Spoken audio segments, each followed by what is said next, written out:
شما تمام دخترها را فهمونین، اونایی که حجاب به سر میکنن بعضن و میکنن، پیش از همه این بیسوادی بی‌معرفتی است. سوادی کافی ندارن اونا و هم گمراه گشتگان، حتی از همون زندگی خودشان نمیدونن چیکار میکنن. ای محمد صلی الله علیه و سلم، فراموش نکن که تو بنده من هستی. من بر تو امر میکنم که اولا بر دخترهای خودت، بعدا بر زنهای خودت. وقتی که دخترها و زنهای خودت که رعایت کردن، بعدا بر زنهای امتت خبر بده. چی خبر بده؟ یدنین علیهن من جلبیبهن ذلک ادنی یعرفن فلا یؤذین و کان الله غفورا رحیما.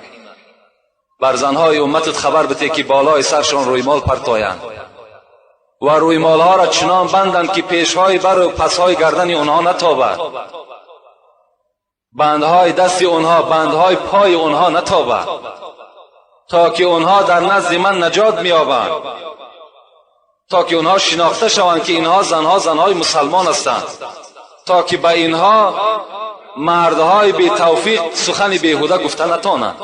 امروز بین هفته اندامی بعضا بانوان و مادران سر لباس و پای افزار آنها را نگاه میکنید، عیب است.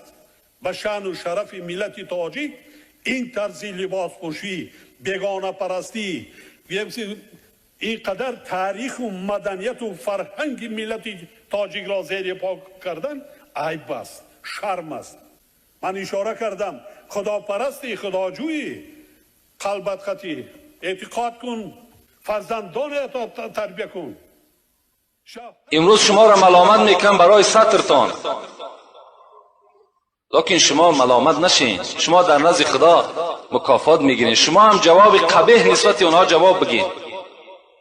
خدا رحمت کنه، مولوی را میگوید به ذکر حق کسی که کرد آهنگ، ز هر سو نوکری شیطان زند سنگ.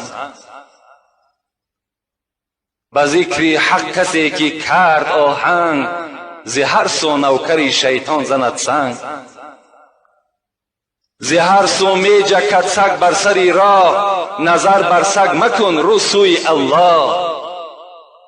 هزاران کاروان رفتند دو دو، هنوز این کلب ها دارند او او. خدا رحمت کنه مولوی را. این کلب ها گفته سگا را میگن. همون زنهایی که شما را ملامت میکنن، همون مردهایی که شما را ملامت میکنن، به خدا قسم از سگ دم پستر هستند. سگ هم در نزد خدا قدر دارد، اون از سگ در دیده پستر است. شما به ملامتی و ملامت هم نشین، غمگین هم نشین. این راهی که شما گرفتین راهی راست است، راهی درست است، راهی جنت است.